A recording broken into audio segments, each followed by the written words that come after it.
gonna try to pull it up on a big screen. You have 3 fights right here. 3 fights that I feel that the Jamel Charlo versus Erickson Lubin. That's for the WBC title at 154 pounds. I feel that 2 years ago, 3 years ago, Heyman wouldn't have made a fight like this soon. Iris Lindy Lar versus Terrell Goucher or Gouchaw. We're going to learn how to pronounce his name. There's the press conference this Wednesday. What's that? September the 6th coming up in New York. I'm going to try to get there. And then the fight we're going to talk about in this video was Jarrett with Hurd. What is he now? 20-0 with 14 KOs. Taking on Austin Trout, who hasn't fought by this time, will be a year and a half, something like that. What is it, like 17, 18 months? The last time he fought was, let me check. Hold on. Let me check real quick for you. Last time Austin Trout fought was against Jamal Charlo. Jamal Charlo's now the WBC 160-pound mandatory for Golovkin, you know, if Golovkin wins. The last time Austin Trout fought, that fight was in May the 21st of 2016. This fight, as you can see, is taking place October the 14th in the Barclays Center. And overall, for the hardcore boxing fan, this is a very good, you know, card. Now, as far as casual appeal, we'll have to see. I'm TstreeT Controversy. This is TstreeT Controversy Live. And basically, what we're going to talk about is Austin Trout has filed a lawsuit, a $40 million lawsuit against the WBO for basically removing him from the rankings a couple of years back when he was supposed to fight Liam Smith before Canelo fought him. And long story short, on this channel, I've talked about numerous times how that Al Heyman fighters aren't ranked by the, let me move this out of the way for now, aren't ranked by the WBO. And it started, is this the one? Yeah. It started back, I gotta get the rankings right on my website so I don't have to keep using they shit, man. I'm gonna fix my rankings on my website this week. It started, let me zoom in. When Peter Quillen dropped his WBO title, and his career never basically been the same.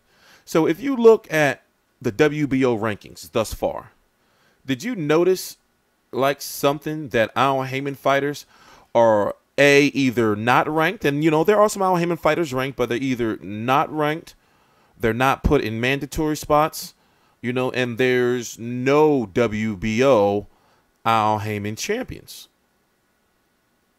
Did you notice that? Even when Floyd Mayweather beat Manny Pacquiao for the WBO title, he didn't even pay the sanctioning fee. You know, did you notice that though? You know? So, despite what you may have heard about Deontay Wilder versus Joseph Parker, I'm not saying that Al Heyman fighters wouldn't fight for the WBO title, especially when the goal is to be undisputed. But it seems as though that either the WBO or Al Heyman keeps his fighters clear from, you know, steering clear from those titles.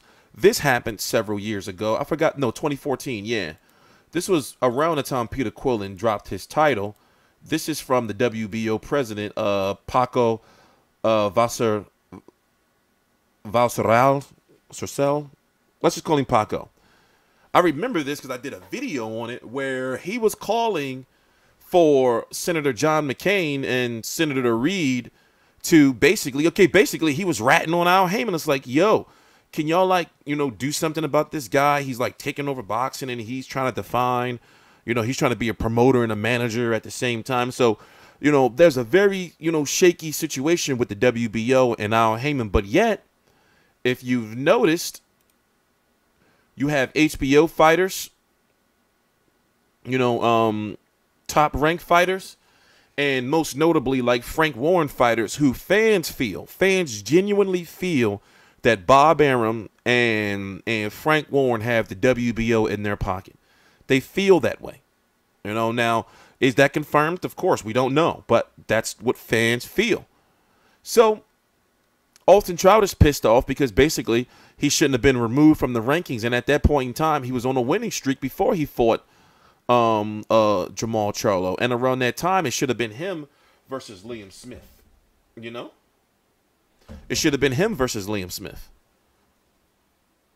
But nonetheless, he's fighting Jarrett Hurd. And basically another question I have is, since he's been off for this long, you know, he's been off for this long period of time, how is he getting a title shot? You know?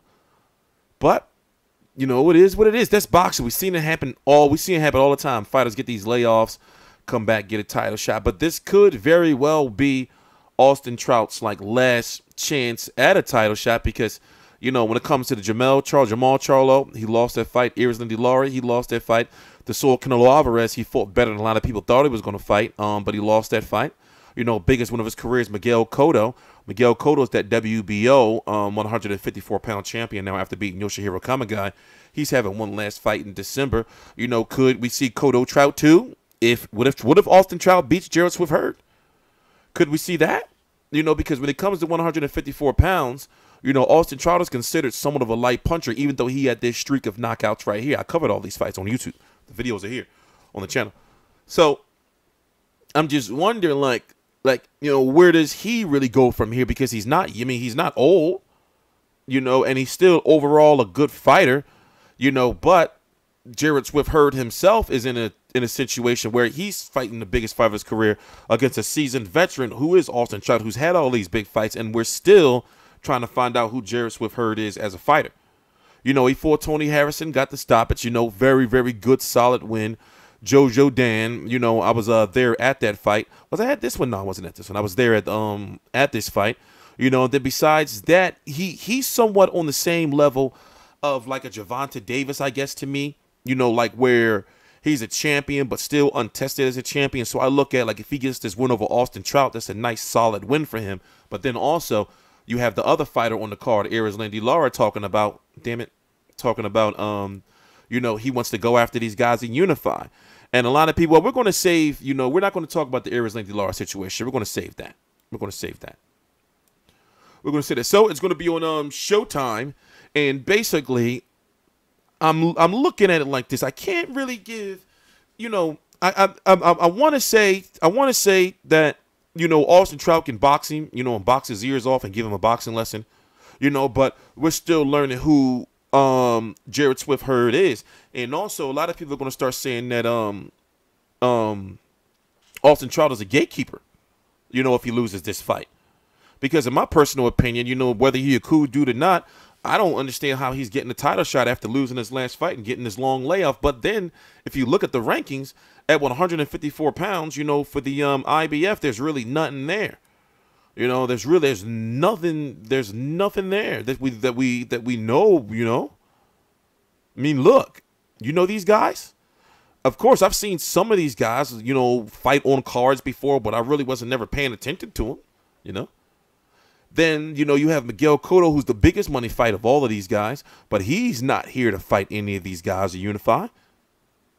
So, you know, could we see a Jarrett Swift Hurd versus Demetrius Andre? But according to the WBA rules, Demetrius Andre would have to fight Lara, and the winner of that would have to fight, because he down here can't unify, because he doesn't have like the main title, you know. You got Jamal Charlo versus Erickson Lubin winner, you know, for either who, Erislandy Lara or Jarrett Swift Hurd. Where does that leave Demetrius Andre? You know, so the 154-pound division is full of young and up-and-coming fighters, but not necessarily like profitable, well-known fighters, if that makes sense. So I'm really interested to see where this WBO situation is going to go with Austin Trout, because from my understanding, he has a very good case, because it looks like they removed him from the rankings just because they didn't want to work with an Al Heyman fighter, or Al Heyman, or, you know, Frank Warren wanted Liam Smith versus Canelo, or whatever the case may be. Put it this way, it looked like some shady shit went down, and he's suing for $40 million. And the WBO may not have $40 million. I remember I read somewhere about the WBC in a similar situation where they were sued for removing somebody from the rankings or taking somebody's title when they shouldn't, and was sued for like $30 million or so and almost went bankrupt. So remember, these sanctioning bodies survive off of sanctioning fees from fights. You know, so do you think that the WBO has $40 million? You know, they may have to settle with Austin Trout. You know, but then this thing could get ugly. Like, this is, you know, a boxer, and let's face it, Al Heyman is his advisor, so he's involved in it in some way, shape, or form, versus the WBO. So the shit can get ugly, you know? I'm TstreeT Controversy. This is TstreeT Controversy Live. I cover every single major fight live. And yes, let me pull it up again. There we go. And yes, I'm going to be here. You know, the press conference is coming up. I'm going to try to make sure I get out there because we have to talk to these fighters. And also I want to like get like Austin Trout. I know he can't talk too much about it, but I want to, you know, like get like a little more information about like, you know, like, okay, well, can you explain a little bit, you know, just to confirm some things, you know, about how this lawsuit came about, if he can talk about it, obviously. And also I want him to give his thoughts on like fighting Jarrett Hurd. You know, like if you lose this fight, bro, they're probably going to say you're a gatekeeper. What you feel about that? So I'm TstreeT Controversy. This is TstreeT Controversy Live. I cover every single major fight live. Please subscribe. All the links to my social media are right down below in the description box.